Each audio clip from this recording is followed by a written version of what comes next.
Bismillahirrahmanirrahim. Alhamdulillahirabbil alamin. Wa asyhadu an la ilaha illallah wahdahu la syarika lah. Wa asyhadu anna Muhammadan abduhu wa rasuluh. Sallallahu wasallam alaihi wa ala alihi wa sahbihi wa man ihtada bihadihi wastanna bisunnatihi ila yaumiddin, amma ba'd. Jamaah rahimanillah wa iyyakum. Kita lanjutkan pembahasan kitab Bulughul Maram. Tadi telah kita bacakan riwayat dari Ali bin Abi Thalib radhiyallahu anhu. Kita baca lagi hadisnya. Qala al-mu'allif rahimahullahu taala an Ali radhiyallahu anhu qala. Dari Ali radhiyallahu anhu beliau berkata, "Lau kana ad-dinu bir-ra'yi," sekiranya agama itu didasarkan pada akal, sandaran agama itu adalah akal, lakana asfalul khuffi aula bil mashi min a'lahu, maka niscaya bagian bawah khuf itu lebih layak diusap daripada bagian atasnya. Wa qad ra'aitu Rasulullah sallallahu alaihi wasallam yamsahu ala dhahiri khuffaihi. Sungguh aku pernah melihat Rasulullah sallallahu alaihi wasallam mengusap bagian atas kedua khufnya. Akhrajahu Abu Dawud bi isnadin hasanin. Hadis ini diriwayatkan oleh Imam Abu Dawud dengan sanad yang hasan, kata Al-Hafidz Ibnu Hajar Al-Asqalani rahimahullah taala. Meskipun di dalam kitab yang lain, kitab At-Talkhis, beliau memberikan penilaian yang lebih bagus. Bukan hanya hasan, bahkan riwayatnya adalah riwayat yang sahih. Ya, riwayatnya adalah riwayat yang sahih. Dan inilah yang dirojihkan oleh para ulama mutakhirin.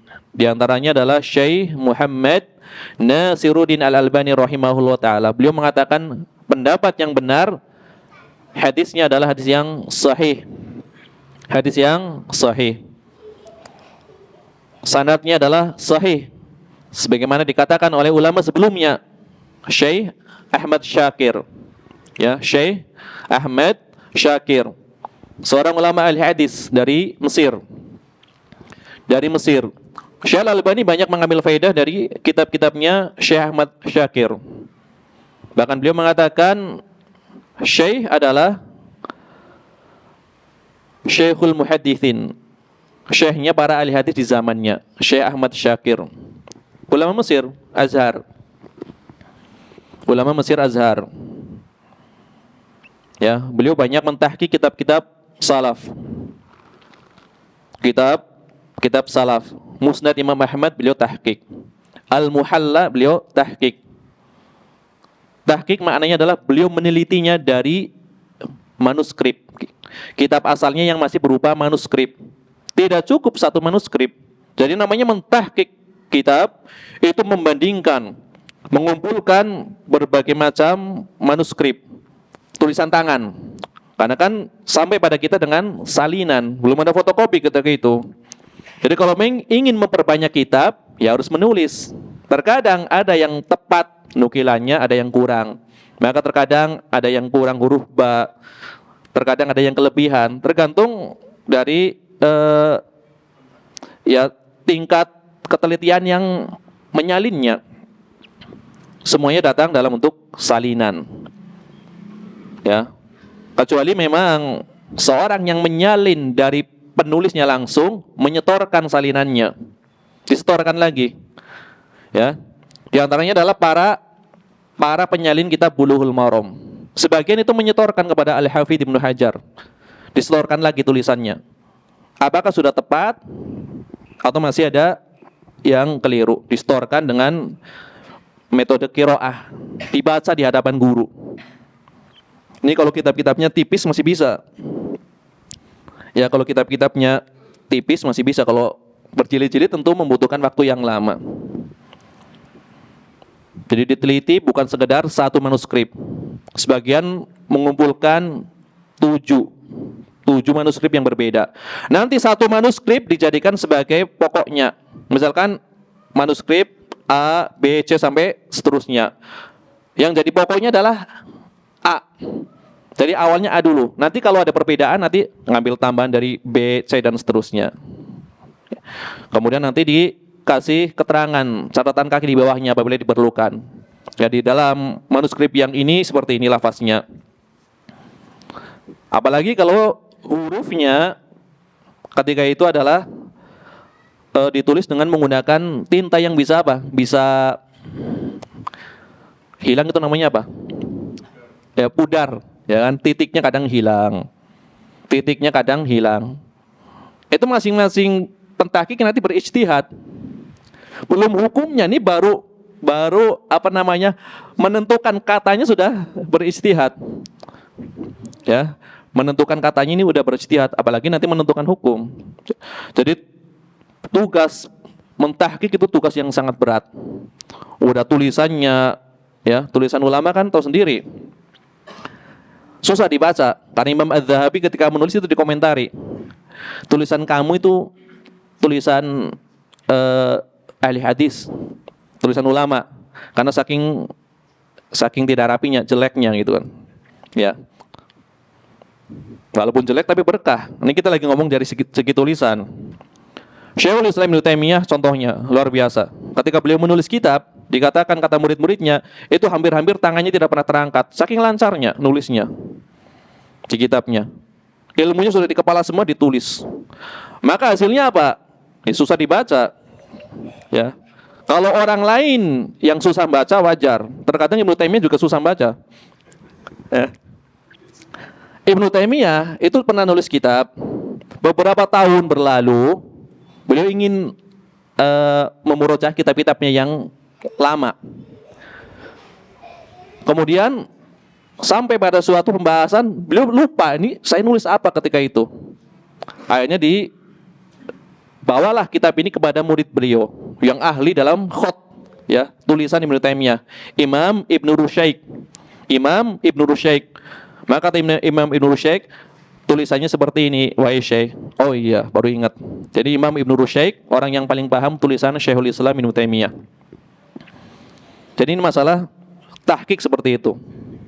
Ya. Ada juga seorang ulama yang terkenal tulisannya buruk. Ini terkenal tulisannya buruk. Ulama besar. Suatu ketika dia pergi ke toko buku, kalau kita zaman sekarang ke toko buku.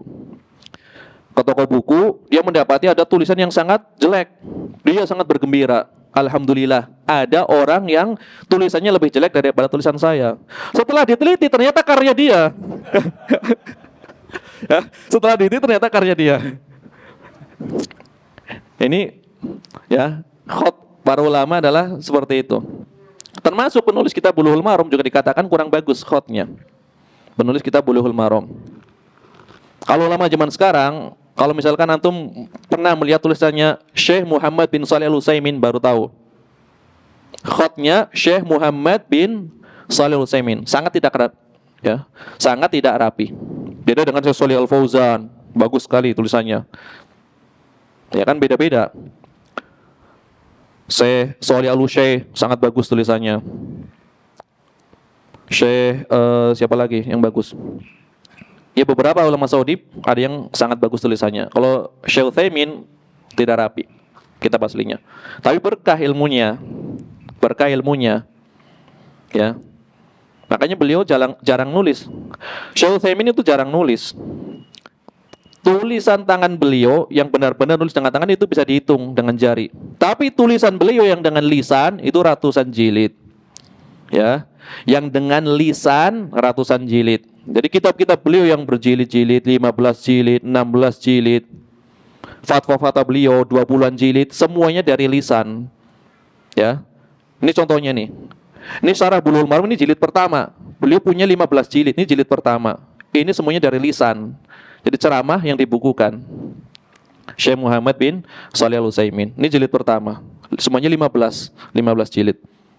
Ini baru satu judul, Bulughul Maram. Beliau punya kitab Syarah Bulughul Maram ringkasan, 3 jilid, bukan yang ini. Syarah Bulughul Maram tapi ringkasan. Kalau ini kan syarah panjang. Ya. Jadi luar biasa para ulama di dalam ya berkhidmat di dalam ilmu. Jadi Imam Ibnu Hajar di dalam kitab Bulughul Maram mengatakan sanadnya hasan. Di dalam kitab lain mengatakan sanadnya sahih. Ya intinya baik hasan maupun sahih bisa digunakan untuk dalil, kan gitu. Bisa digunakan untuk dalil.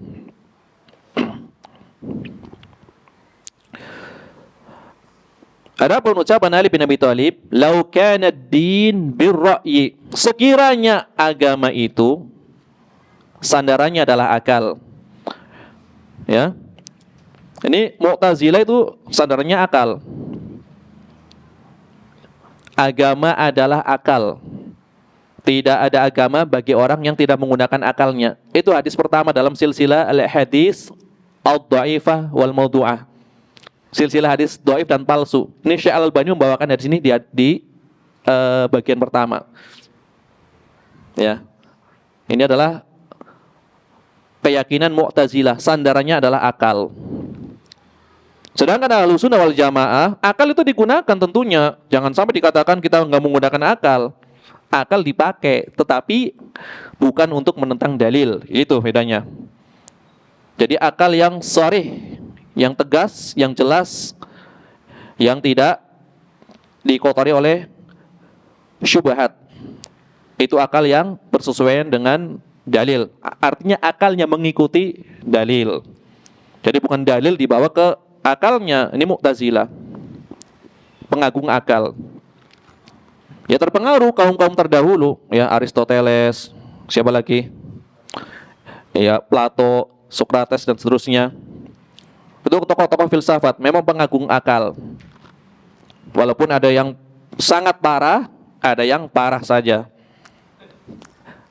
Iya, ada yang sangat parah, ada yang parah saja. Dua-duanya parah. Cuma ada yang sangat parah, ada yang parah saja. Ibnu Taimiyah membagi. Ketika Ibnu Taimiyah menulis bantahan, ya, naqdul, ya, bantahan pada orang-orang yang menggeluti ilmu mantik, belum membahas ini. Ini ahli filsafat yang sangat parah. Ini yang parah. Dibedakan tokoh-tokohnya. Karena ada sebagian yang dinukilkan oleh Syekhul Islam Ibnu Taimiyah masih bertemu dengan sebagian pengikut para nabi. Ya, nabi sebelum Nabi SAW diutus. Kan jauh para ahli filsafat tadi yang disebutkan itu kan masanya sebelum Nabi SAW diutus.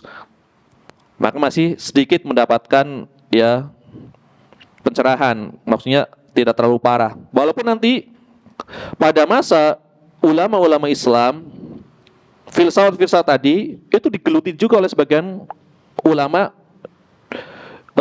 kaum muslimin, makanya terpengaruh pemikiran filsafat. Contoh yang jelas banget, ini bisa diketahui adalah dari kitab-kitabnya Imam Ibnu Rushdin. Imam Ibnu Rushdin Al-Maliki. Tapi ini Al-Hafid di sini, cucu. Al-Hafid maknanya adalah cucu, bukan Al-Jad, kakek. Ibnu Rushdin Al-Jad Al-Maliki itu mengikuti pemahaman salaf. Ini cucunya. Hampir seluruh karyanya adalah berkaitan dengan ilmu filsafat. Tercetak. Hampir semua karyanya adalah berkaitan dengan filsafat. Jadi kalau membahas ketuhanan tahu sendiri bagaimana orang-orang ahli filsafat. Akalnya benar-benar dimainkan. Padahal beliau adalah di antara ulama ahli fikih. Karyanya dalam bidang fikih yang terkenal adalah Bidayatul Mujtahid wa Nihayatul Muqtasid. Fikih perbandingan madhab yang dijadikan sebagai muqarrar, buku panduan di kampus-kampus Timur Tengah atau di Libya. Orangnya adalah ahli filsafat, sekaligus beliau adalah dokter ahli bedah. Jadi buku tentang kesehatan beliau tulis, buku tentang fikih beliau tulis, kebanyakan buku tentang filsafat.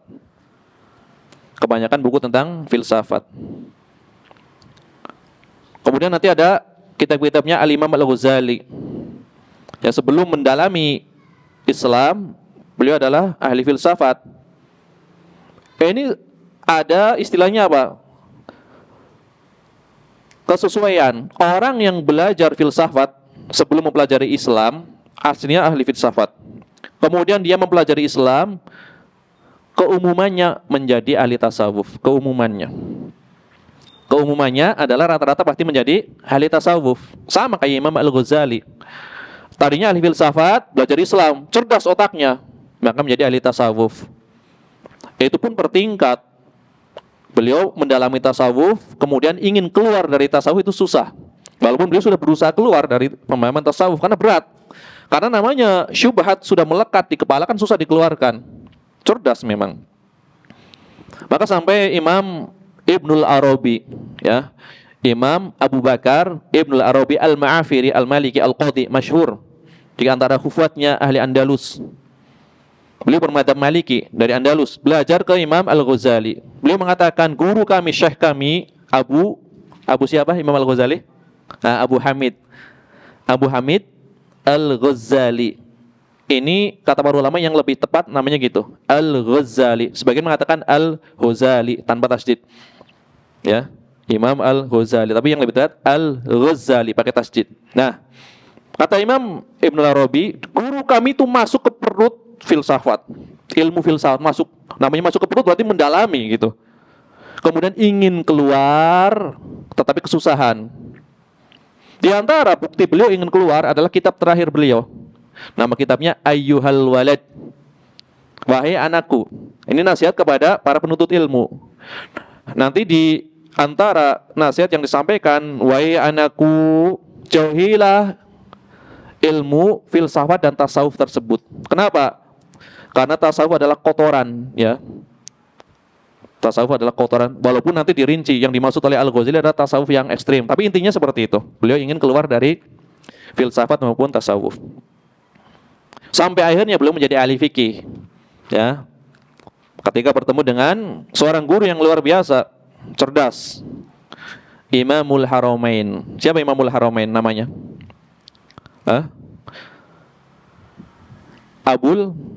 Kunyanya adalah Abul Ma'ali Al-Juwaini, Imamul Haramain. Kalau bapaknya Abu Muhammad Al-Juwaini, belum besar. Nah, baru ketika bertemu dengan Imamul Haramain, beliau mulai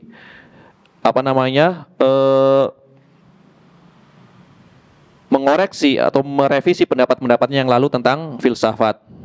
Mulai ibaratnya dijinakan seperti itu, nggak liar. Mulai dijinakan, meskipun masih tetap namanya suatu pemahaman yang telah mengakar, tentunya susah untuk dilepaskan. Maka di antara bukti beliau masih ahli tasawuf adalah kitab beliau, Ihya Ulumuddin. Kitab Ihya Ulumuddin itu kan kitab yang banyak membahas tentang tasawuf, tazkiyatun nufus, kemudian tasawuf, kemudian membawakan beberapa riwayat, sebagainya sahih, sebagainya dhaif, sebagainya palsu, sebagainya tidak ada asal-usulnya. Ya. Tapi ini adalah kepanjangan dari pemahaman orang-orang terdahulu, yaitu dari kalangan Mu'tazilah. Walaupun beliau punya banyak bantahan, beliau membantah Mu'tazilah. Imam Al-Ghazali itu membantah Mu'tazilah. Ya, membantah Mu'tazilah. Karena Mu'tazilah memang murni menggunakan akal. Itu. Walaupun nanti kebanyakan Asy'ariyah ya terpengaruh, tapi dari sisi apa? Dari sisi mereka mengatakan sebagai sarana di dalam memahami dalil, bukan jadi sandaran utama. Jadi dalil itu harus dipahami dengan akal, tapi bukan sebagai sandaran utama. Ketika ada nas, tetap harus didahulukan nas, gitu. Jadi nggak ditentang. Beda dengan Mu'tazilah. Kalau nggak cocok dengan akal, berarti hadisnya dhaif, kan gitu. Asy'ariyah tetap, ya, Asy'ariyah tetap ahli ra'yi. Tidak semuanya Mu'tazilah, jangan salah.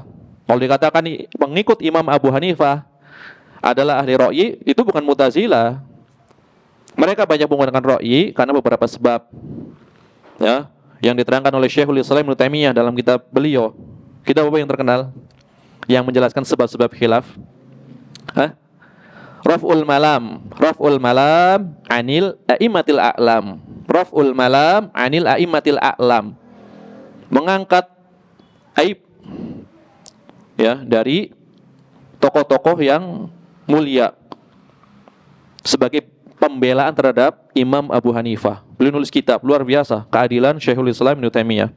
Tidak rela Imam Abu Hanifah direndahkan.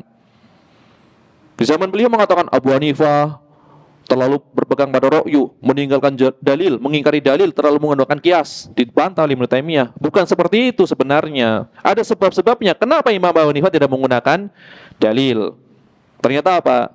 Bisa saja menurut Imam Abu Hanifah hadisnya dhaif. Menurut ulama yang lain sahih. Ketika dhaif, maka lebih utama kias menurut Abu Hanifah. Atau bisa saja menurut Imam Abu Hanifah hadisnya memang sahih, hukumnya mansuh, dihapus. Ketika hukumnya dihapus, maka tidak berlaku lagi, walaupun hadisnya sahih. Atau ada kalanya belum sampai riwayat kepada beliau. Ketika belum sampai kepada beliau riwayat, maka dikiaskan kepada perkara yang lainnya. Dan seterusnya. Belasan sebab khilaf. Kenapa para ulama sebagiannya meninggalkan dalil? Bukan dengan hawa nafsu tentunya, karena sebab yang lainnya. Sebab yang lainnya. Intinya,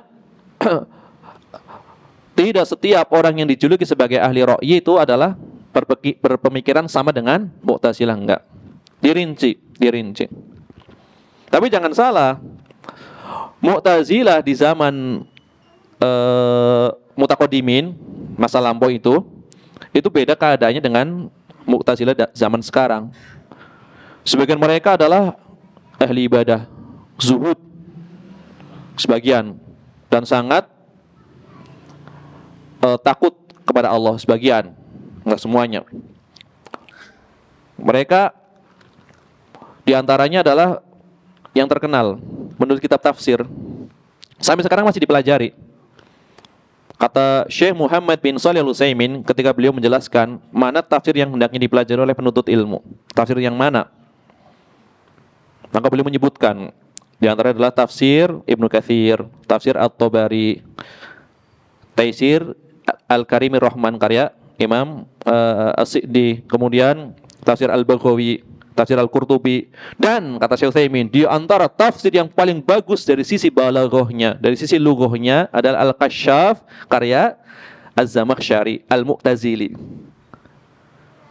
Beliau mengatakan seperti itu. Balaghahnya sangat bagus, lughahnya sangat bagus, hanya beliau akidahnya rusak, Mu'tazilah.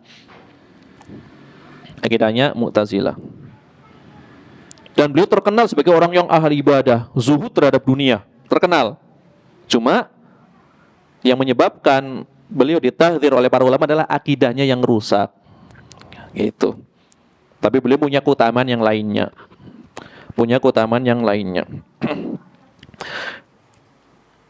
Kemudian Syekh Abdullah Al-Fauzan mengomentari riwayat ini, "Lau kana ad-din bir-ra'yi," sekiranya agama itu sandarannya akal, al-muradu bid-din, yang dimaksud dengan din di dalam riwayat ini ahkamul Islam, adalah hukum-hukum Islam. Ya. Berarti sekiranya hukum-hukum Islam disandarkan dengan ra'yi, kayak gitu maksudnya. Jadi din di sini adalah hukum-hukum Islam, karena din maknanya banyak. Di dalam bahasa Arab din maknanya banyak. Din bisa maknanya pembalasan. Coba kalau kita baca, ini yang maknanya apa kira-kira? Ara'aital ladzi yukadzibu bid-din. Tahukah kamu orang yang mendustakan ad-din? Ad-din di sini apa?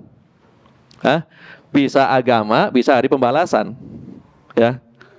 Bisa agama, bisa hari pembalasan. Tahukah kamu siapakah orang yang mendustakan hari pembalasan? Tahukah kamu siapakah orang yang mendustakan agama? Kalau dalam surat Al-Fatihah jelas. Maliki Yaumiddin. Maliki Yaumiddin, yang menguasai atau pemilik hari pembalasan. Yaumiddin, bukan hari agama. Kan kita sering mendengar al-jaza'u min jinsil amal, kan gitu. Al-jaza'u, balasan, min jinsil amal atau amal. Balasan itu sesuai dengan jenis perbuatan. Maka ada istilah yang lain, kama tadinu tudan, sebagaimana kamu berbuat kamu akan dibalas. Ya. Tadinu tudan ad-din, din maknanya adalah pembalasan. Ya, kama tadinu tudan, sebagaimana kamu berbuat kamu akan dibalas. Kan gitu. Ya. Kama tadinu tudan al jaza'u min jinsil amal. Maknanya sama. Ya. Wal muradu birra'yi, yang dimaksud dengan ra'yu apa? Ma yarahul insan salihan min ghairi nadharin ila syar'i. Yang dimaksud dengan ra'yu itu adalah apa-apa yang dipandang bagus oleh setiap orang, oleh seorang, tetapi tidak memandang dari sisi syariat. Secara ini bagus nih. Ini secara akal bagus ini. Ini ra'yu. Tanpa mengaitkan dengan syariat. Ini bagusnya kitab ini harus disampul, kan ra'yu. Misalkan gitu. Itu tidak dikaitkan, menyampul kitab memang dikaitkan dengan syariat. Ini kitab disampul, ini bagus ini. Kalau nggak disampul, ini tulisannya pada hilang, kan ra'yu. Bagus kan secara akal bagus. Nah, itu namanya ra'yu. Tidak dikaitkan dengan syariat. Sunahnya kitab itu adalah disampul, kan enggak. Ya. Berarti apa? Isyarat di sini maknanya setiap hukum-hukum syariat itu tidak boleh bagusnya dipandang dengan pendekatan akal. Ini bagus nih. Saya mau menambah lagi sholat setelah duhur, ya, 8 rakaat sunnah setelah duhur. Kan secara akal bagus, memperbanyak ibadah, ya. Kan secara ra'yu bagus. Tapi ini tidak sesuai dengan syariat. Nah, itu namanya ra'yu. Bagus tapi tidak sesuai dengan syariat. Sedangkan yang namanya bagus adalah dalam pandangan syariat adalah sifatnya apa? Sifatnya adalah diam, ya. Kemudian taslim. Ya, diam, tidak membuat ajaran, kemudian menerima tunduk dengan yang datang dari dalil Al-Qur'an maupun sunnah. Jadi yang namanya ra'yu adalah apa yang dipandang baik oleh orang tanpa melihat dari sisi syariat, itu namanya ra'yu. Kalau memandang dari sisi syariat, banyak sekali yang bagus tapi ternyata secara syariat adalah buruk. Makanya kalau kita membuang kalimat bid'ah itu sebenarnya nggak bisa. Karena Nabi mengatakan kullu bid'atin dhalalah. Mau diperhalus kayak apapun ya tetap harus ada bid'ah gitu loh. Bid'ah itu adalah istilah syariat.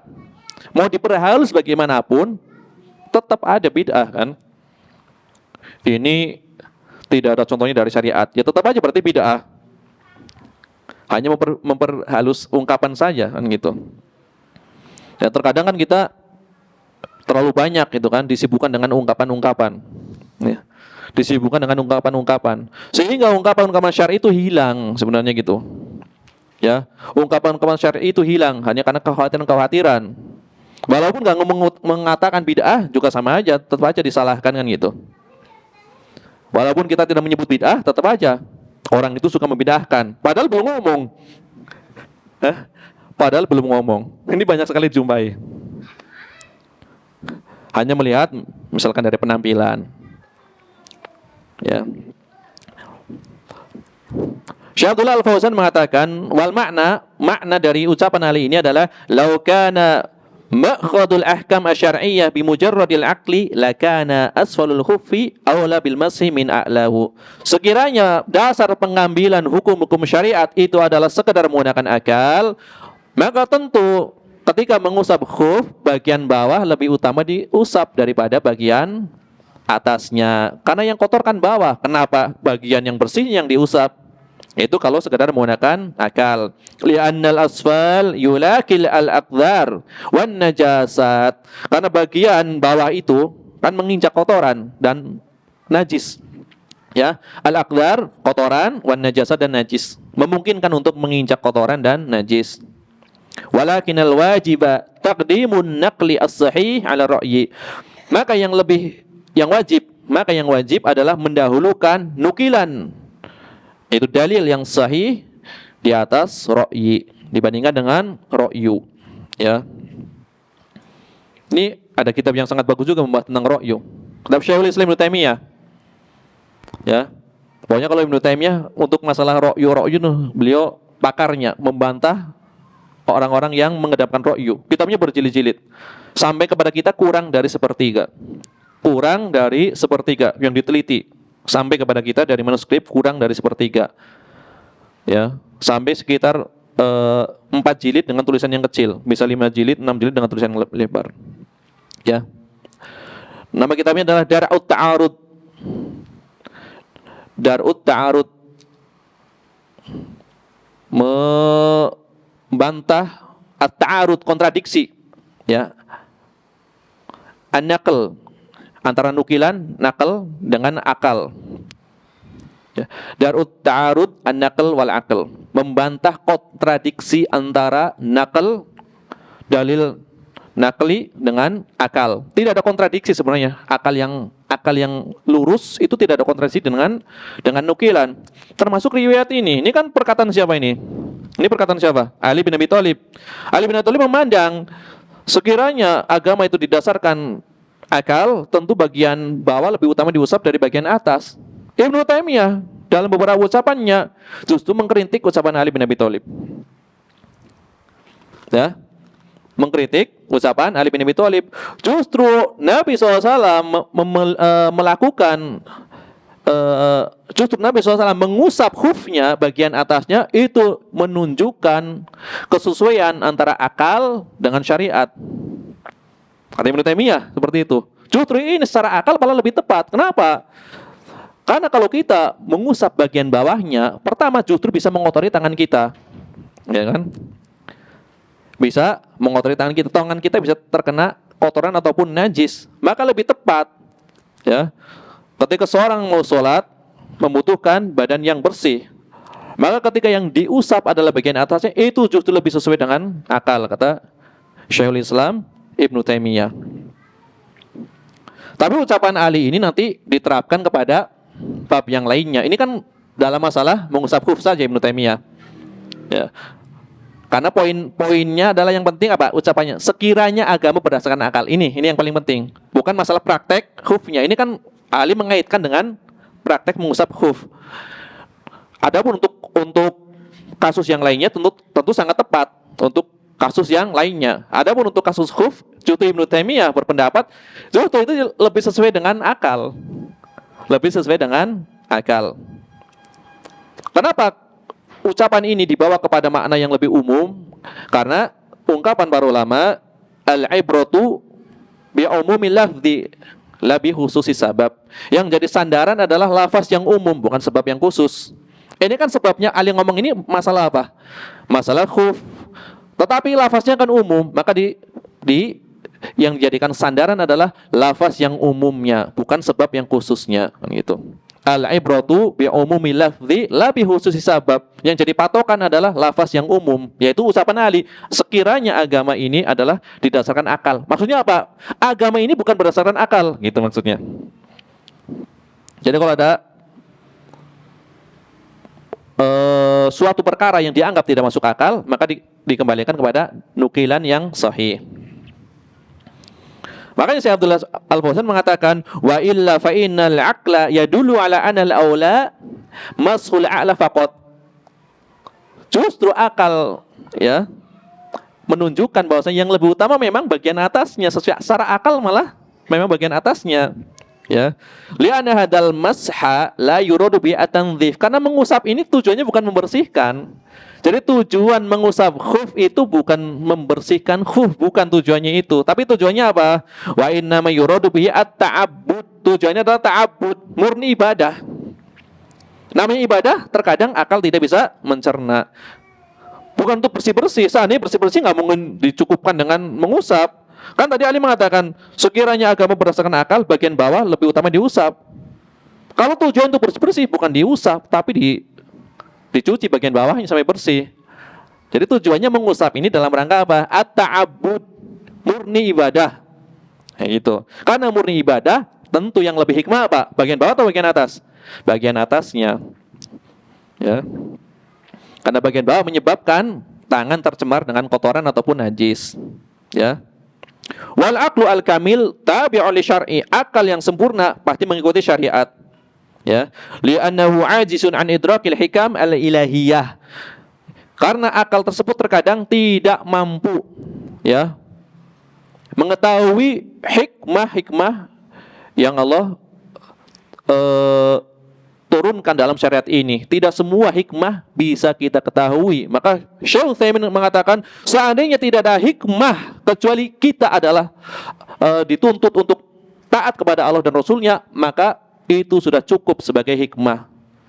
Ya, wa ma khalaqtul jinna wal insa illa liya'budun. Kan ini hikmah yang tertinggi.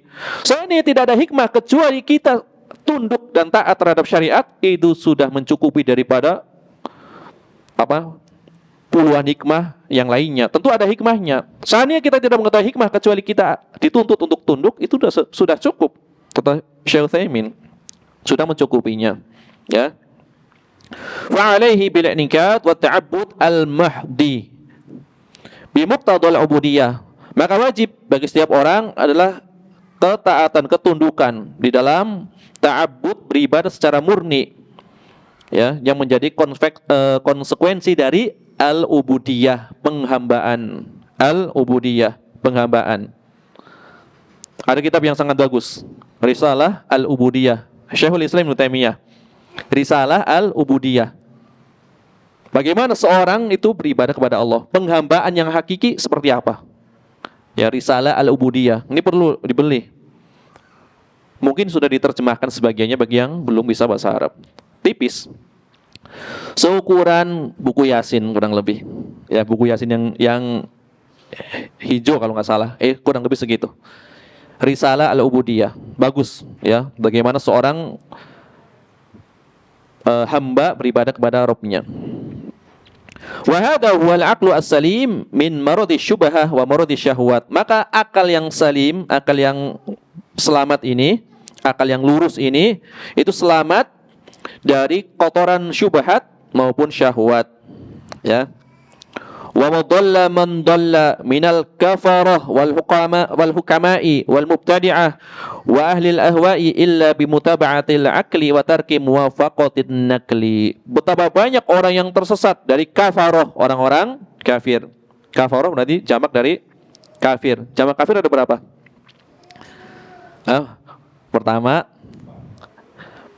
Pertama jamak mudzakkar salim. Ya, kafirun. Terus dalam Al-Quran, saya ngomong dalam Al-Quran belum? Kufar, terus kafaroh ini. Ulaika humul kafarotul fajar. Satu lagi. Al-kawafir. Ya, al-kawafir. Kafirun, kufar, kafaroh, kawafir. Ya, Masya Allah. Mumtaz antum. Betapa banyak orang yang tersesat dari kafarah, orang-orang kafir. Wal hukama, ahli hikmah. Dia mengklaim sebagai ahli hikmah. Wal mubtadi'ah, walil ahwa. Tidaklah mereka tersesat kecuali mereka mengikuti akal dan meninggalkan dalil. Ya, ini adalah pembahasan tentang makna lau kana ad-din bir-ra'yi, sekiranya agama berdasarkan akal. Kemudian ucapan Ali bin Abi Thalib, wa qad ra'aitu Rasulullah sallallahu alaihi wasallam. Aku melihat Rasulullah sallallahu alaihi wasallam. Ya. Berarti di sini menjadi alasan kenapa Ali sampai mengatakan seperti itu. Karena aku melihat Rasulullah SAW mengusap di bagian atas. Maka saya memandang apabila agama didasarkan akal, harusnya yang diusap bagian bawah. Ini adalah taklil atau alasan yang menyebabkan Ali mengucapkan perkataan tersebut. Jadi melihat Rasulullah SAW mengusap bagian atasnya. Maka bagi saya, seandainya didasarkan akal, harusnya bagian bawah. Ternyata Ibnu Taimiyah mengatakan justru mengusap di atas itu lebih tepat. Ya, karena tujuannya adalah at-ta'abbud, bukan dalam rangka tanzif, bukan dalam rangka membersihkan. Ya, bukan dalam rangka membersihkan. Ini adalah pembahasan maknanya secara global. Bismillah.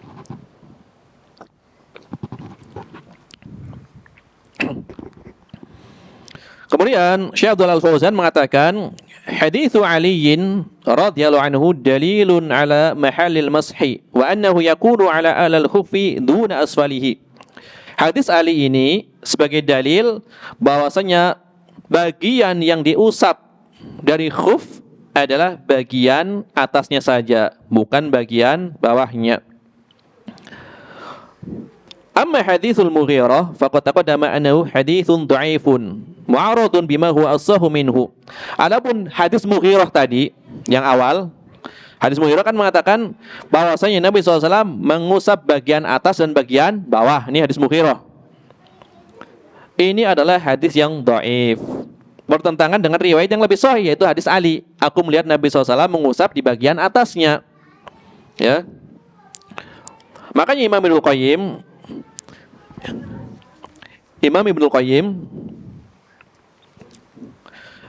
di dalam kitab beliau Zadul Ma'ad, ya, kitab Zadul Ma'ad, biasanya beliau kalau kitabnya dinukil, para penulis menyebutnya qala Ibnul Qayyim fil hadyi. Kalau dikatakan fil hadyi maksudnya adalah dalam kitab Zadul Ma'ad fi hadyi khairil ibad, disingkat al hadyi, petunjuk, maksudnya petunjuk Nabi.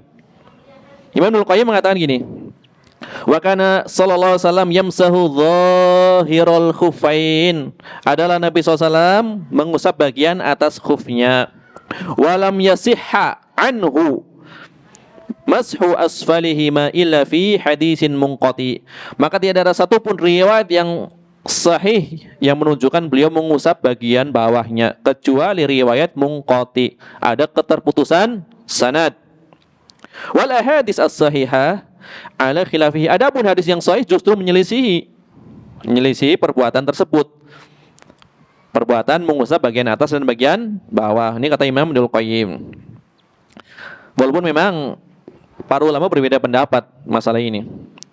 Jadi Imam Malik, di antara Imam Malik, kemudian Imam Asy-Syafi'i itu dinukil berpendapat bahwasanya yang dianjurkan adalah mengusap keduanya, atas maupun bawah.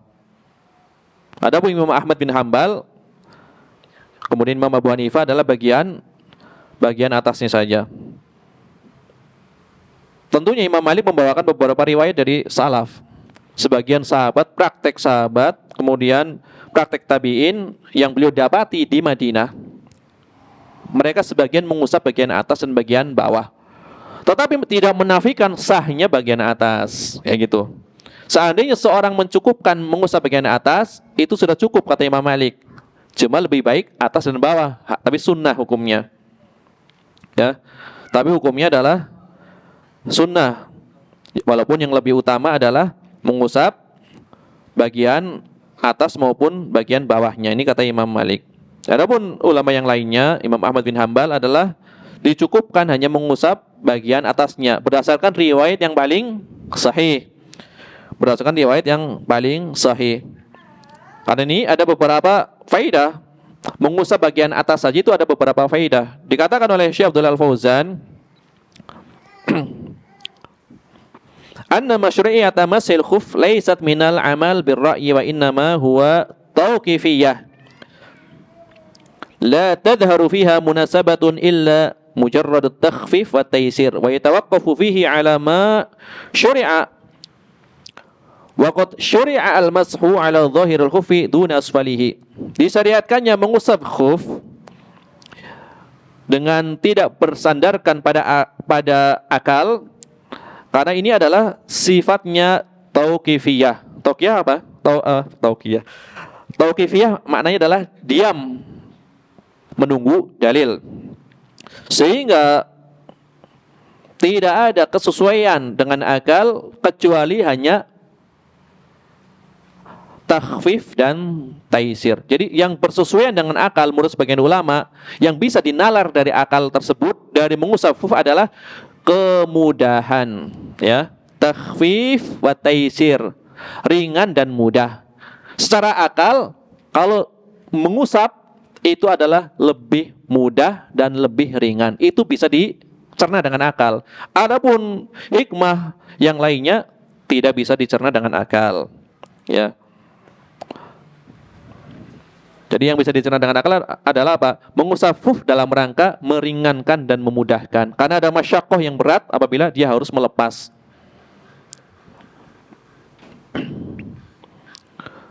Kemudian di dalam hadis ini itu tidak diterangkan berapa kadar minimal seorang dianggap telah mengusap khuf berapa bagian? Apakah cukup 3 jari? Apakah harus rata semua atau sebagian besarnya saja? Atau memang benar-benar harus bagian atasnya kena semua dengan usapan tersebut? Ini juga para ulama berbeda pendapat. Sebenarnya ada beberapa masail. Cuma kalau dibacakan bisa panjang. Masail, permasalahan yang kita baca sedikit ya, nggak semua masail.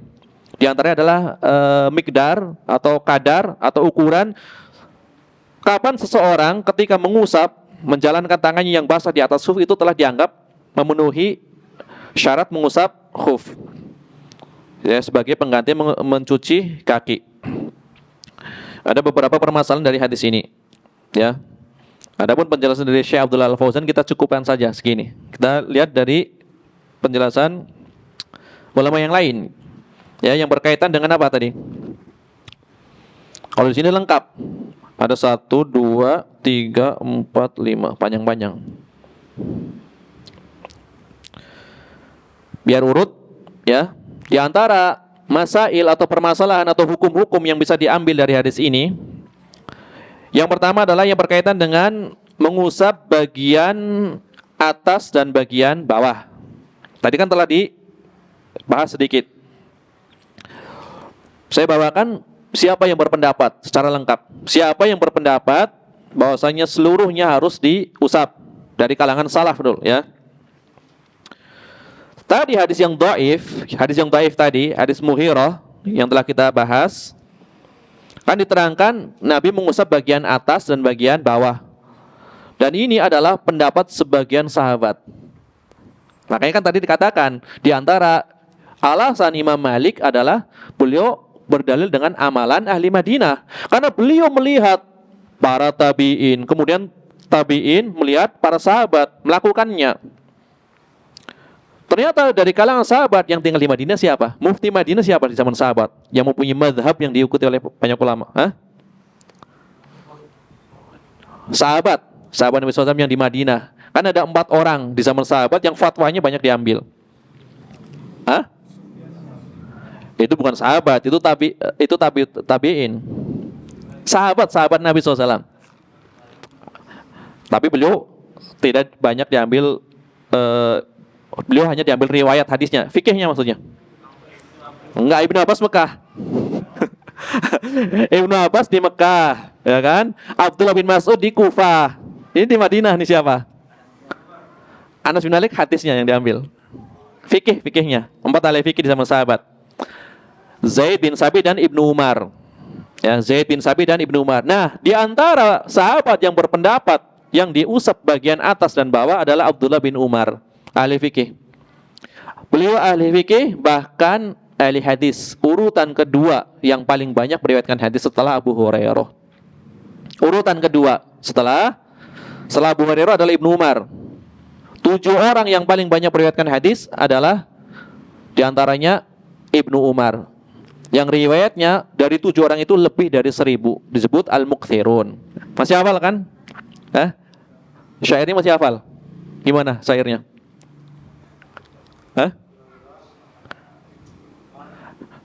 Saya nanya syairnya, bukan nanya orangnya. Ya dah, nggak apa-apa. Karena nazam itu untuk memudahkan untuk mengingat, ya kan? Al-Mukthiruna fi riwayatil khabar.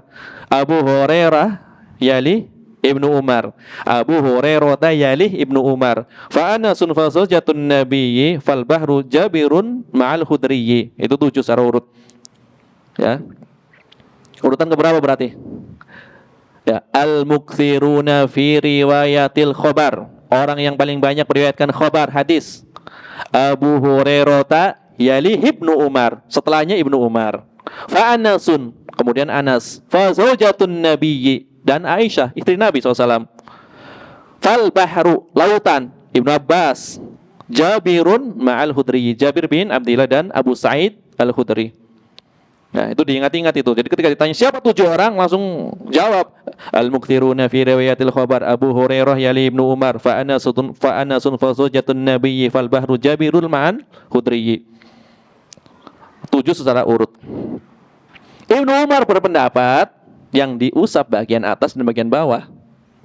Itu baru Ibnu Umar. Kemudian tabi'in setelahnya keturunan dari Umar bin Khattab. Khalifah yang mulia Umar bin Abdul Aziz, tabi'in, juga berpendapat bagian atas dan bawahnya. Kemudian Syekh dari Imam Malik, ya, seorang ahli hadis di zaman Abdul Malik bin Marwan, Amirul Mukminin fil hadis di zamannya, Imam Az-Zuhri, ya, Imam Az-Zuhri, Ibnu Syihab, ya, Ibnu Syihab Az-Zuhri, gurunya Imam Malik, juga berpendapat bagian atas dan bagian bawah. Kemudian Imam Malik bin Anas, kemudian Imam Ibnu Mubarak, kemudian Imam Ibnu Rahawai, Ishaq Ibnu Rahawai, kemudian Imam Asy-Syafi'i. Jadi sunahnya atas bawah, ya. Ini adalah pendapat yang pertama, berdasarkan riwayat hadis yang dhaif, kemudian riwayat yang lainnya, bukan hadis tapi perbuatan para sahabat dan tabi'in. Makanya di sini ketika pembahasan usul yang diperselisihkan, ini kan dalam usul fikih kan ada yang disepakati, Ahlussunnah ada yang bersepakat, ada yang diperselisihkan. Kalau yang sepakat kan jelas, Al-Quran sepakat, Sunnah sepakat, Ijma sepakat, Qiyas itu juga dikatakan sepakat. Selain yang empat kan diperselisihkan. Qaulus sahabi, perkataan sahabat diperselisihkan, dalil atau bukan. Kemudian al-istihsan, dalil atau bukan. Kemudian syar'u man qablana, amalan syariat umat sebelum kita, juga diperselisihkan. Kemudian apa lagi? Amalan ahli Madinah juga diperselisihkan. Apa lagi contohnya? Ya. Masalihul mursalah, al-masalih al-mursalah juga diperselisihkan. Nah, inilah yang menyebabkan kenapa para ulama madzhab itu berbeda pendapat. Ini di usul yang diperselisihkan. Nah, Imam Malik di samping menggunakan 4 usul yang disepakati, menggunakan amalan ahli Madinah. Ternyata yang aku dapati dari ulama ahli Madinah dari zaman sahabat sampai zaman saya ini, banyak yang mempraktekkan mengusap itu adalah di atas khuf dan di bawahnya. Maka ini berarti amalan yang mutawatir sampai zaman Nabi sallallahu alaihi wasallam, dohirnya seperti itu. Ini Imam Malik. Walaupun jumhur ulama menyelisih pendapat Imam Malik, karena tidak semua sahabat itu ada di Madinah, kan gitu. Ada di Kufah dan yang lainnya. Maka mereka mengamalkan apa yang sampai pada mereka, beramal sesuai dengan yang sampai pada mereka. Ini salah satu sebabnya seperti itu. Imam Ahmad misalkan tidak berdalil dengan amalan ahli Madinah, dia tentu tidak akan ketemu fikihnya. Ya, tentu tidak akan ketemu. Ini maksudnya diantara agar kita lebih beradab kepada para ulama. Jangan sampai mengatakan berarti Imam Malik ini menyelisihi hadis. Jangan sampai mengatakan seperti itu. Enggak sesederhana itu. Ternyata apa? Amalan penduduk Madinah sampai ke zaman sahabat. Walaupun pendapat itu kita tidak ambil gitu ya. Walaupun pendapat itu tidak kita ambil. Karena kan mengumpulkan riwayat, ini contoh. Jadi berarti Imam Malik di sini pakai hawa nafsu apa pakai dalil? Pakai dalil gitu maksudnya. Walaupun mungkin dalilnya bisa dipandang lemah ketika dikumpulkan semuanya gitu. Jadi ternyata didukung oleh banyak tokoh salaf. Ya. Adapun pendapat kedua ini dipilih oleh tadi siapa? Imam Ahmad bin Hambal berdasarkan riwayat yang lebih sahih dari Ali bin Abi Thalib. Kemudian Imam siapa lagi? Imam Abu Hanifah. Ya, Abu Hanifah jelas tidak di Madinah, di Kufah. Ya, Imam Abu Hanifah kan di Kufah. Madhabnya orang-orang Irak. Ya, berarti Imam Abu Hanifah, kemudian Imam Al-Auza'i. Al-Auza'i di mana? Hah? Di Syam, Al-Auza'i. Imam Al-Auza'i di Syam, ya. Kemudian Sufyan Ats-Tsauri. Kemudian Imam Ibnul Mundir, ya. Kemudian Imam Ibnul Mundir berpendapat yang lebih menunjukkan atau yang lebih sahih riwayatnya adalah mencukupkan mengusap bagian atasnya saja, bukan bagian bawahnya, berdasarkan riwayat yang lebih sahih. Ada rincian khilafnya itu sangat panjang, tidak perlu saya terangkan. Ini kan kesimpulannya. Maksudnya biar kita tahu, ternyata yang berpendapat atas bawah itu pun banyak salafnya gitu. Ya. Ada rinciannya kenapa sampai berselisih, itu sangat banyak diterangkan, di antaranya oleh Imam Ibnu Qudamah. Maksudnya saya terangkan kitabnya biar misalkan antum di rumah ada kesempatan nanti langsung merujuk ke kitabnya Imam Ibnu Qudamah di kitab Al-Mughni. Ya. Di kitab Al-Mughni pembahasan tentang mengusap khuf, nanti diterangkan kenapa Imam Malik sampai berpendapat seperti itu. Dalilnya bukan hanya hadis, athar dari para sahabat ataupun tabi'in. Kemudian bisa dilihat pula di kitabnya Imam Ibnul Mundhir, kitab Al-Awsat, yang isinya ijma dan khilaf. Hanya saja kalau di Al-Awsat,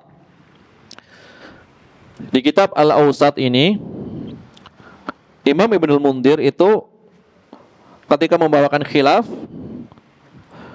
banyak ulama setelahnya itu mengkritik penisbatannya gitu loh. Ya kan zaman dulu kan ketika mengumpulkan suatu riwayat tidak semudah zaman sekarang. Misalkan kita sekarang klik misalkan Maktabah Syamilah, itu riwayat-riwayatnya langsung muncul. Ya kalau zaman dulu kan nukilannya dari mendengar ataupun meneliti 1-2 kitab, ternyata kitabnya tersebar puluhan. Ya tentu kadang ada nukilan yang kurang tepat. Maka di dalam kitab Al-Awsat ini itu banyak nukilan yang dikritik oleh para ulama. Ya.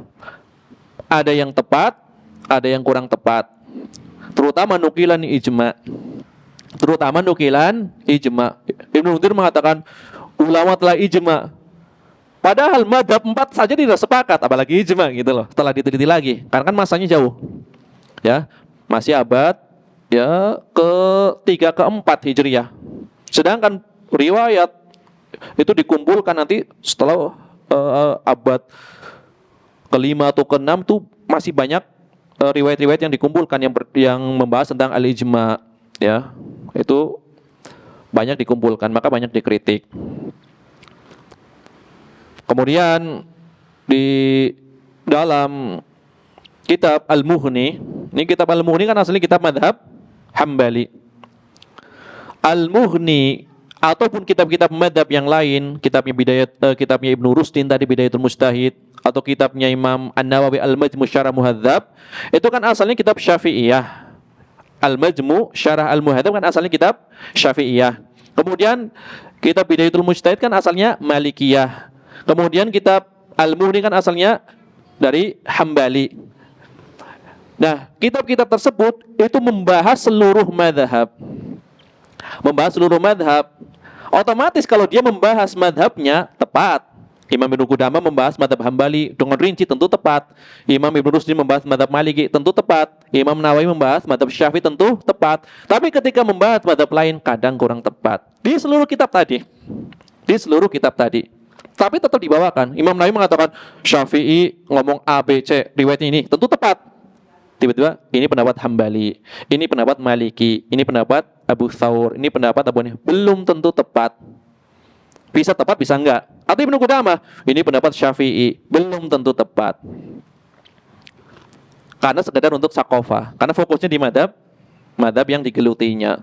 Banyak sekali contohnya. Dulu Al-Qadiyat, ya, Al-Qadiyat Al-Maliki, imam besar dalam madhab Malik, itu ketika menjelaskan pendapat para ulama, ketika sampai pada hadis kencing bayi laki-laki, kan ada kencing bayi perempuan, ada kencing bayi laki-laki. Kalau kencing bayi laki-laki cukup disiramkan atau dipercikan dengan air, kan seperti itu. Kencing bayi perempuan dicuci. Nah, setelah menjelaskan hadis ini, Al-Qadiyat membawakan madhab para ulama. Kemudian menukil bahwasanya Imam Asy-Syafi'i berpendapat kencing bayi laki-laki suci. Kencing bayi laki-laki yang belum memakan yang belum mengkonsumsi selain air susu adalah suci. Ditulis oleh Imam Al-Qadiyat Al-Maliki. Maka setelah masa beliau, kitabnya nukilannya itu dikritik oleh ulama Syafi'iyah, di antara Imam An-Nawawi. Ini keliru nukilannya. Tidak ada seorang ulama Syafi'iyah yang berpendapat Imam Syafi'i mengatakan kencing bayi tidak najis, hanya saja najisnya ringan, tapi tetap najis gitu loh. Hanya saja najisnya ringan. Maka banyak para ulama, ketika antum ingin menukil suatu madhab, antum jangan pakai madhab orang lain untuk nukilnya, langsung ke madhab. Misalkan gini, saya ingin mengetahui pendapat mu'tamad dalam madhab Hambali, jangan lihat ke Al-Majmu', jangan lihat ke Al-Istidkar, jangan lihat ke kitab syarah Mushkilil Athar. Enggak pas. Harusnya ngelihatnya ke kitab Al-Mughni misalkan, kitab Kasyaful Qina, atau kitab Ar-Raud Al-Murbi, kitab-kitab Hambali. Jadi nanti tepat nukilannya. Kan banyak kesalahan nukilan. Kadang bukan pendapat resmi, kadang bahkan bukan pendapatnya. Sering di Bidayatul Mujtahid, contohnya masalah niat. Niat beribadah itu ta'abbud. Itu membutuhkan niat. Karena Nabi mengatakan innamal a'malu bin niat. Maka para ulama berbeda pendapat ketika berwudu. Niat itu rukun atau bukan, kan gitu. Niat itu rukun atau bukan? Apakah antum wajib niat kalau wudu? Maksudnya ketika mau wudu benar-benar meniatkan aku ingin berwudu, atau tidak perlu niat? Kan berbeda pendapat. Adapun Imam Abu Hanifah tidak disyaratkan niat. Karena wudu itu menurut Imam Abu Hanifah adalah ibadah yang sifatnya ma'kulatul makna, bisa dicerna dengan akal, untuk bersih-bersih, kata Imam Abu Hanifah. Ketika ibadah itu bisa dicerna dengan akal, tidak mengharuskan niat yang spesifik. Pokoknya udah cuci seluruh anggota wudu, itu namanya sudah mencukupi wudu, tidak disyaratkan niat, kata Imam Abu Hanifah. Sedangkan jumhur ulama kan harus ada niat. Bahkan Imam Ibnu Hazm dalam awal-awal kitab Thaharah, di kitab Al-Muhalla bil Athar, syarah Al-Mujalla bil Ikhtisar, Imam Ibnu Hazm Al-Zahiri membawakan masalah pertama, ya, yang berkaitan dengan kewajiban berwudu bagi orang yang sholat. Kemudian beliau membawakan dalil-dalil Al-Quran yang berkaitan dengan niat. Wa ma umiru illa liya'budullaha mukhlishina lahu din, dan seterusnya. Kemudian innamal a'malu binniyat. Artinya apa? Ibadah itu disyaratkan adanya niat. Kemudian menukil pendapat. Kemudian Imam Abu Hanifah berpendapat bukan syarat. Maksudnya tidak disyaratkan niat untuk ibadah. Maka dibantah habis-habisan. Disalah-salahkan pokoknya Imam Abu Hanifah. Nah, poinnya ini adalah nukilan dari Ibnu Rusdin.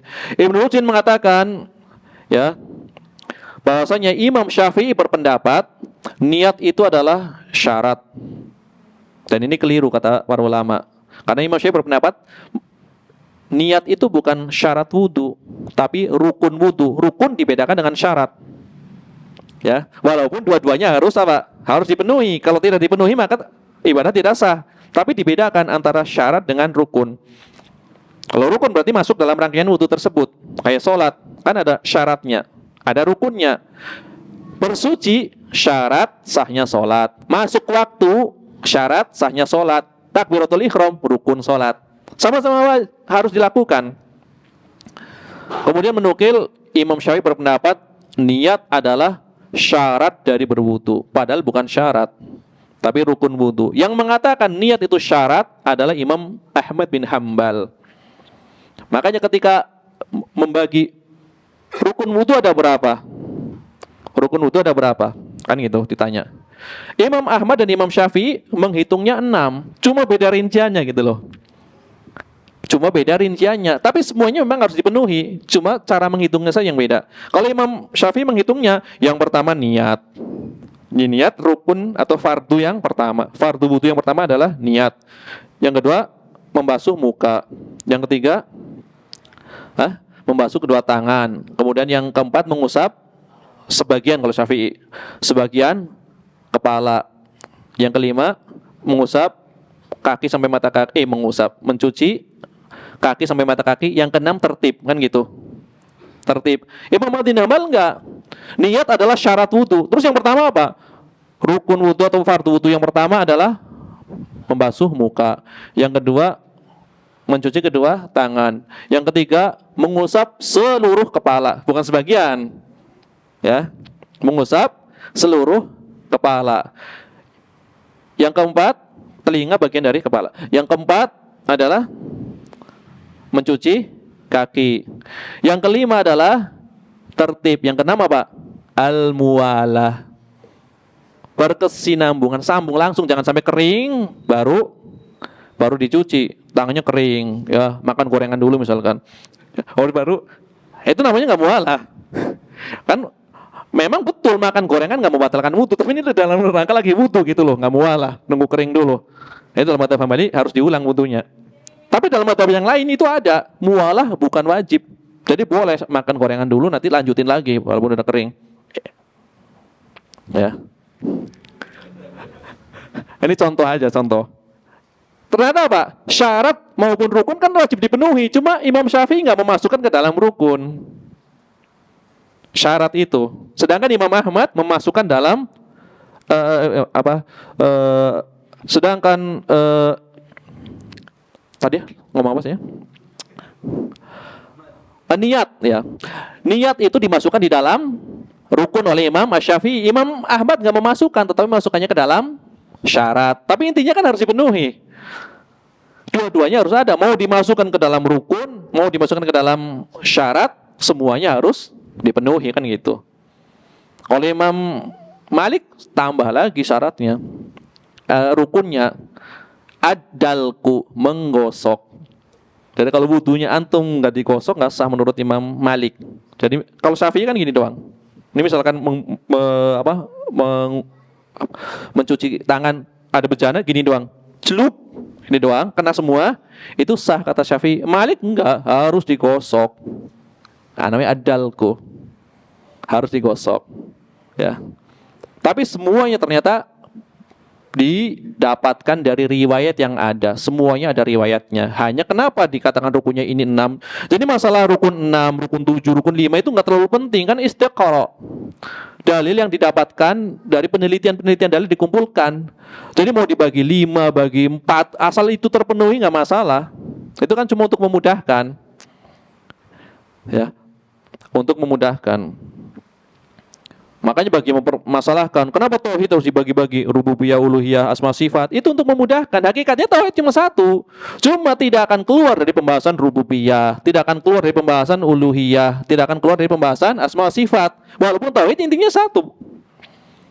Oh, kalau Allah memberi rezeki, Allah satu-satunya yang menciptakan, Allah satu-satunya yang mengatur alam, berarti ini berkaitan dengan sifat rububiyah, dari tauhid rububiyah. Kan mudah. Oh, hamba hanya boleh beribadah kepada Allah, tidak boleh menghambakan kepada selain Allah. Berarti berkaitan dengan ibadah, tauhidul ibadah atau ilahiyah atau uluhiyah. Oh, Allah memiliki nama yang indah, nama-nama yang indah, sifat-sifat yang sempurna, berarti asma wa sifat. Intinya kan itu. Ya. Sama dengan pembagian ada isim, ada fiil, ya. Ada isim, ada fiil, ada huruf. Emang Nabi ngajarin isim fiil? Kan enggak, cuma kan memudahkan. Ini masuknya fiil, ini masuknya isim. Ya. Ini huruf jar, ya. Mana ada sahabat ngajarin huruf jar? Jadi enggak usah terlalu ya kaku dengan istilah. Maka ulama mutaqaddimin pun enggak terlalu kaku dengan istilah. Ketika menyebutkan definisi yang paling mudah sampai itu udah cukup. Kan ada definisi yang panjang, yang jelimet. Yang paling mudah sampai itu udah cukup, ya kan? Yang menamakan wajib apa? Misalkan gitu kan? Kan yang paling mudah kan dikerjakan dapat pahala, ditinggalkan dosa kan gitu. Ini kan paling mudah. Padahal ini bukan definisi aslinya gitu loh. Hanya paling mudah sampai gitu. Dikerjakan dapat pahala, ditinggalkan dapat dosa. Ini kan berarti kita harus mengejar Kita harus mengerjakan. Maka aslinya nggak seperti itu. Definisi aslinya bukan seperti itu dalam usul fikih. Cuma ini kan untuk memudahkan. Kalau udah belajar dalam, ternyata nggak seperti ini. Definisi wajib bukan seperti itu ternyata. Walaupun itu konsekuensinya seperti itu. Konsekuensi mendirikan wajib tanpa udzur kan disiksa. Ya, kalau mengerjakan dapat pahala, itu kan konsekuensinya. Ternyata masih ada syarat-syarat yang lainnya, ya kan? Mengerjakannya dalam rangka imtisal, karena taat, tunduk, melaksanakan perintah. Bisa seorang meninggalkan kewajiban tapi nggak berdosa. Kan bisa. Padahal wajib tapi tidak berdosa. Berarti kan nggak mutlak meninggalkannya dapat dosa kan seperti itu. Benar-benar meninggalkan ternyata tidak diazab. Nah, padahal kewajiban. Ternyata tidak diazab. Tapi itu ada pembahasannya gitu, rinciannya. Maksudnya ini untuk mudahnya. Asalnya meninggalkan kewajiban adalah diazab kan gitu. Walaupun nanti ada memberikan definisi ma tu'ida ala tarkihi, ma tu'ida ala tarkihi, apa yang diancam, ya, ma tu'ida bil iqab ala tarkihi, ya, ma tu'ida bil iqabi ala tarkihi, yang diancam dengan iqab, dengan hukuman apabila meninggalkannya. Diancam dengan hukuman. Namanya diancam, terkadang dihukum, terkadang enggak. Kalau Allah memaafkan berarti kan tidak dihukum, tapi ada ancamannya. Ya. Ada ancamannya. Masalakakum fi saqar. Qalu lam naku minal musallin. Apa yang menyebabkan kamu masuk ke saqar? Qalu, mereka menjawab, lam naku minal musallin. Kami enggak salat. Ini kan dalil-dalil ancaman. Apa setiap orang yang enggak salat pasti akan diazab oleh Allah? Tahta masyiatillah. Kan gitu. Tapi ada ancamannya. Gitu. Ma tu'ida bil iqabi ala tarkihi. Yang diancam.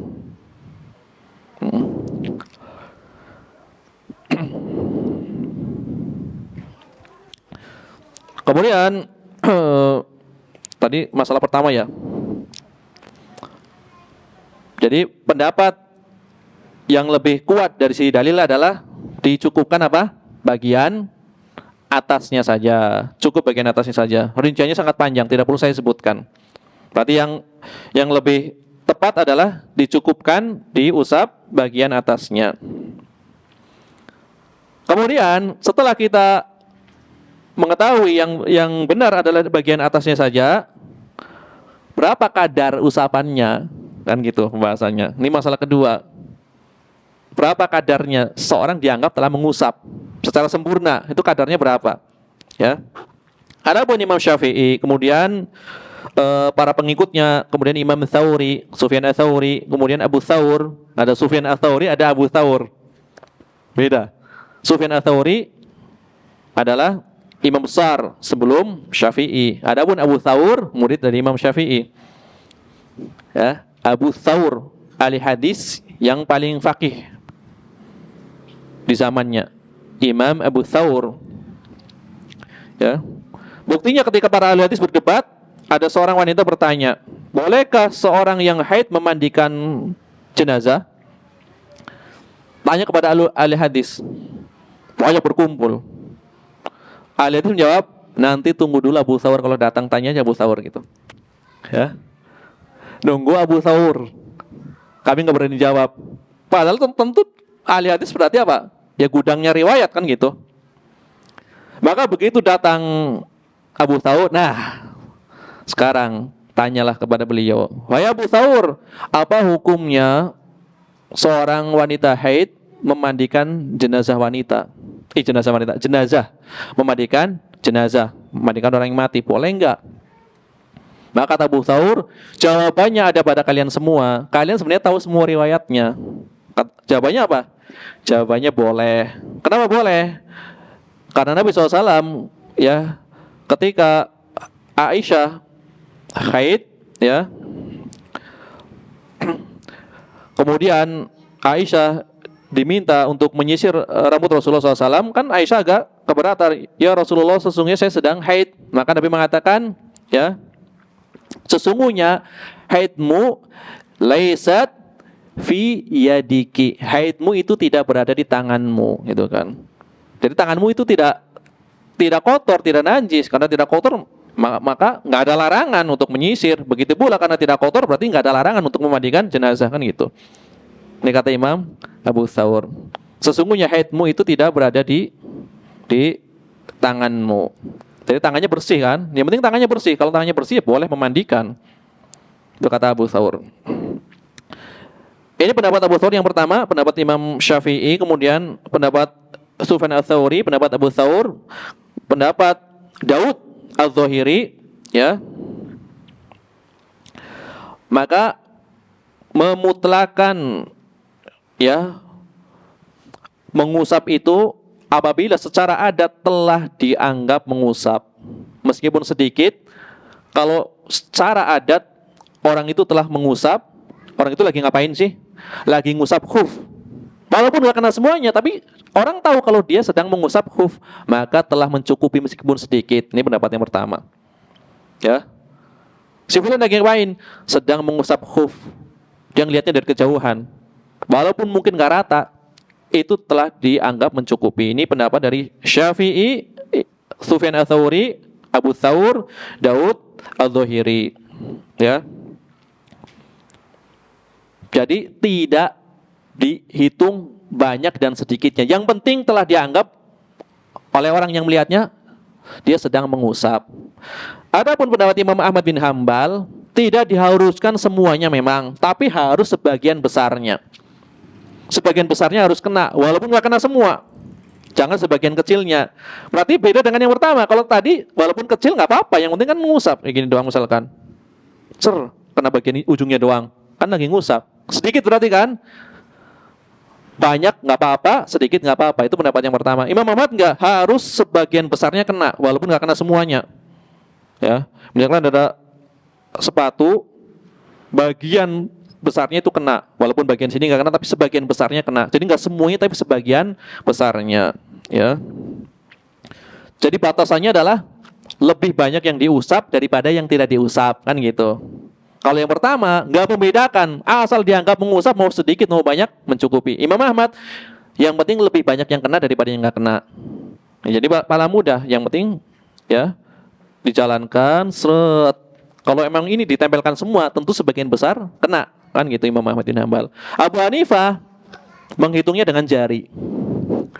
Menghitungnya dengan jari. Sedikit banyaknya itu ditentukan dengan jari. Jadi kalau sudah melewati batasan jari tersebut, yaitu 3 buah jari gini nih. Ini dibasahi misalkan seukuran ini, nah kemudian diusap. Seukuran 3 jari udah mencukupi. Tentu yang sempurna kan diusap semuanya. Kalau misalkan telah mencukupi ukuran 3 jari, itu telah mencukupi menurut Imam Abu Hanifah. Pendapat pertama longgar, ya. Pendapat yang kedua hati-hati, sebagian banyaknya. Pendapat ketiga apa ini? Yang ketiga apa ini? Ukuran 3 jari ini, ya. Hah? Terukur berarti ya? Ya. Kemudian ya, para pensyarah setelah membawakan pendapat ini, 3 pendapat ini, asal mengusap, kemudian sebagian besarnya kena, atau ukuran 3 jari, ya, ternyata tidak ada satupun dari 3 pendapat ini nas yang tegas gitu loh. Tidak ada satupun dari 3 pendapat ini nas yang tegas berapa ukuran Nabi SAW di dalam mengusap khuf. Kan cuma dikatakan Nabi mengusap bagian atasnya, tidak diterangkan. Maka aku melihat ya seukuran 3 jari, nggak ditentukan. Maka aku melihat Nabi mengusap seluruhnya, tidak ada yang terlewati, tidak diterangkan. Ya, maka ya, pendapat yang lebih mudah adalah pendapat yang pertama tadi. Kalau secara adat telah dianggap mengusap, maka dianggap mengusap. Cuma pendapat yang lebih hati-hati adalah pendapat Imam Ahmad bin Hambal, karena beliau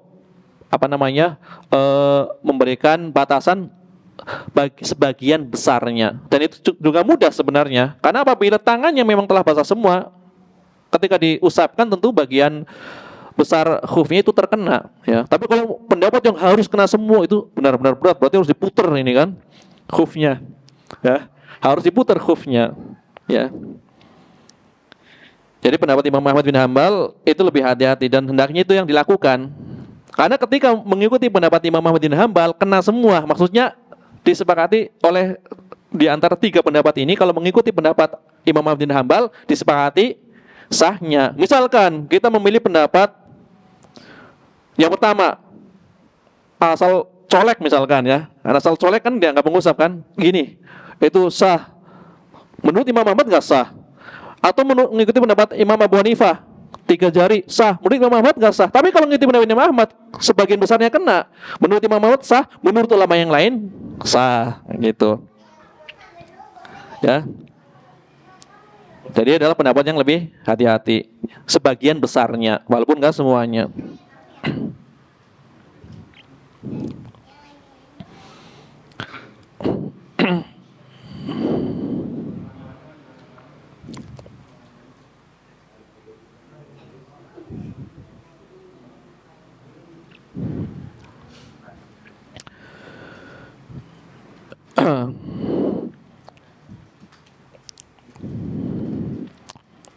Ya, satu pembahasan lagi dari Syekh Utsaimin, ya faedah dari Syekh Utsaimin.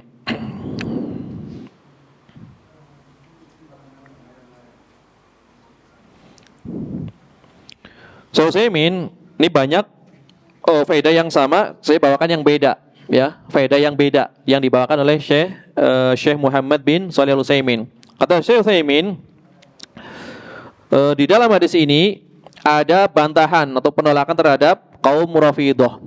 Ya. Kenapa? Karena mereka menganggap Ali bin Abi Thalib sebagai siapa? Sebagai imamnya para imam mereka. Ali bin Abi Thalib kan imamnya para imam mereka. Berapa imam?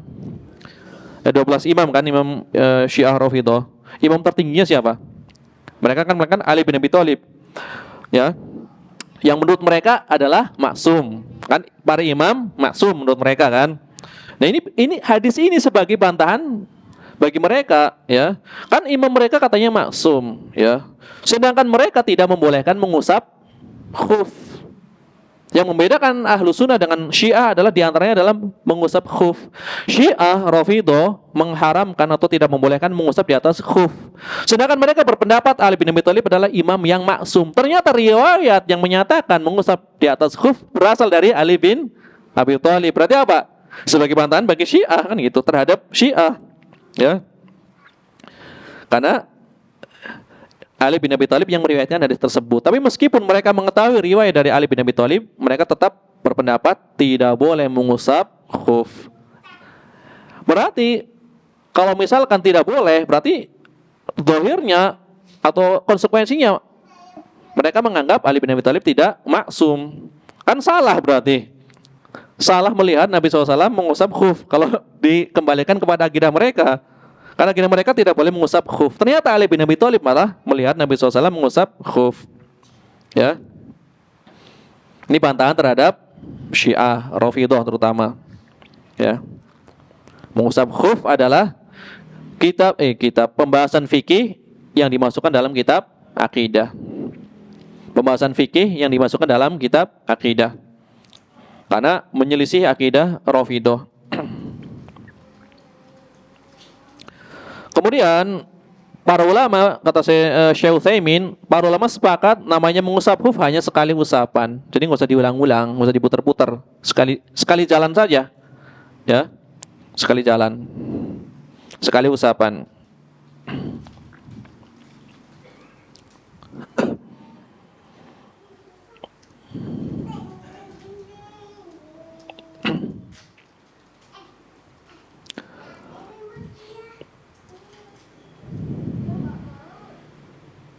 Ya, masih ada beberapa faedah tapi saya cukupkan ini. Yang penting di dalam riwayat ini menunjukkan bahwasanya yang lebih tepat adalah mencukupkan mengusap bagian khuf.